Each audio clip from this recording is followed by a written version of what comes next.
What's up everybody? Eric here. Welcome back to Corner Balance. Now in today's video, I'm going to deviate a little bit from the usual subject matter of cars and junk like that because the topic at hand is actually far more important. This is how you can acquire said cars or do any other discretionary spend and do so the right way. Because guess what?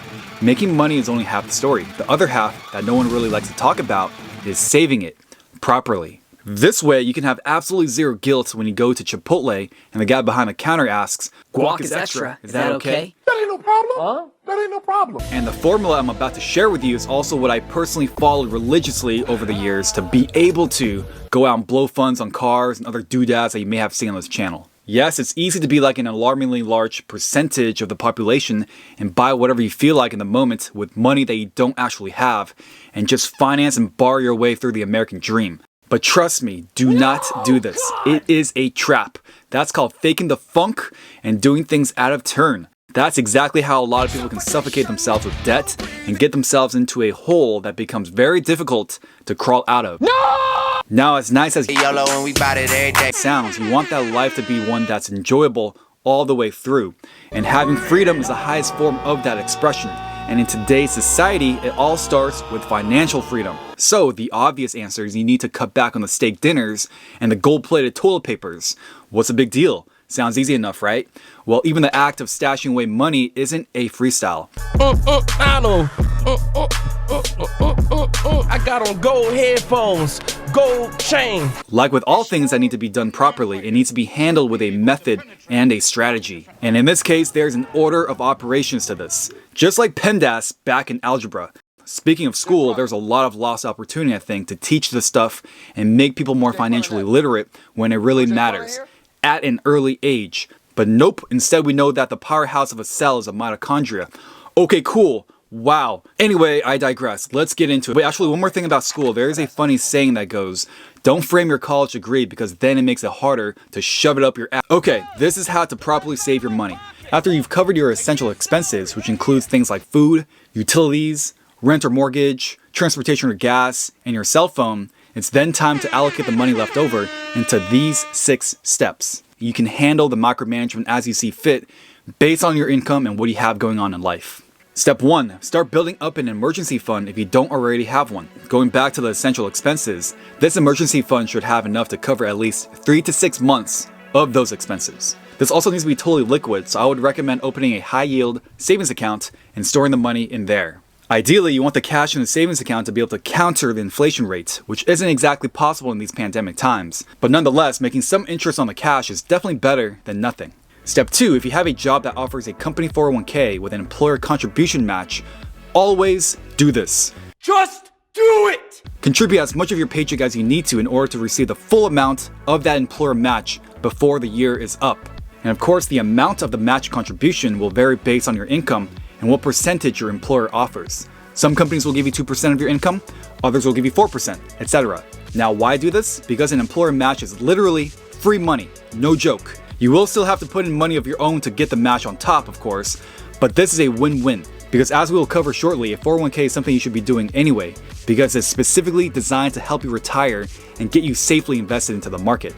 If your employer does not have a match benefit or a 401k offering at all, Step 4, which is coming up, will have you covered. So for Step 3, if you have an outstanding debt, whether it's a student loan or a credit card, pay down the debt with the highest interest rate first, and also do so as soon as you can. So as a quick example, the historic average of the stock market's return is about 8%. So any debt with interest that gets close to that number is encroaching on gains you could potentially be reaping and needs to be obliterated. Moving on to Step 4, put your money into an individual retirement account, aka an IRA. This is very similar to a 401k, but it's something you do on your own.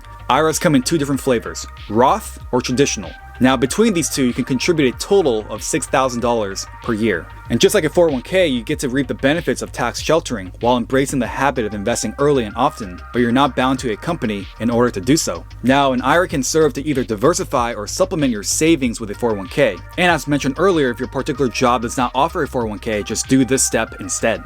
There's definitely a lot more to cover with IRAs, like for example, when to do a Roth or when to do a traditional, but the simple answer is, just do either or both. Step 5, we're back to 401ks. So after you've contributed enough to get your full employer match, you can keep contributing just like you did with your IRA. Honestly, step 4 and 5 are pretty interchangeable. However, the annual contribution limit for a 401k is a lot bigger than an IRA, at $19,500 in 2021. And between 401ks and IRAs, they are very passive things. The key is to throw money into them as much as possible to their annual limits and do so consistently. And again, over time, you should net back the historic average of around 8% from the money you have invested into these accounts. Apply that over a span of say 30 years, you can really see the magic of compound interest doing the work for you. And without this, good luck, because you would have to go and try and make that money that your interest would otherwise be making you by yourself, all alone.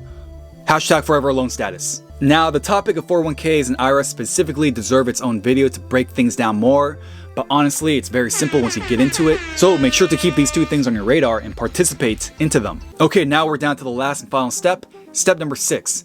Any remaining funds can now go into other targeted investments. Now, this is definitely where things can get a little bit more fun and more open-ended, but can include opening a brokerage account and doing your own research on companies that you think will succeed and then buying their stock.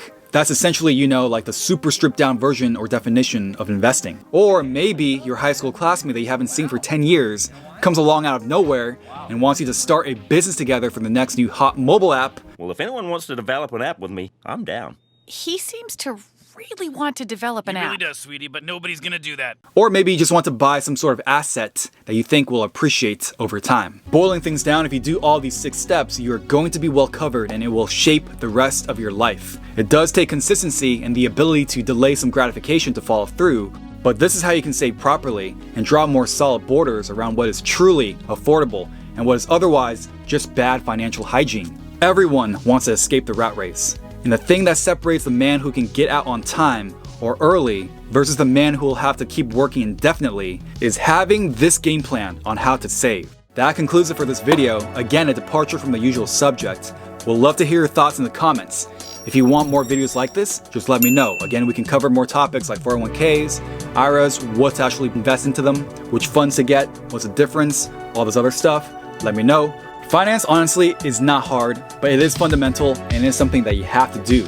If you don't do it, that is going to suck. So take my word for it. Just do it. Do it! Anyway, I hope you found this helpful and I will catch you next time here in Core and Balance. Peace.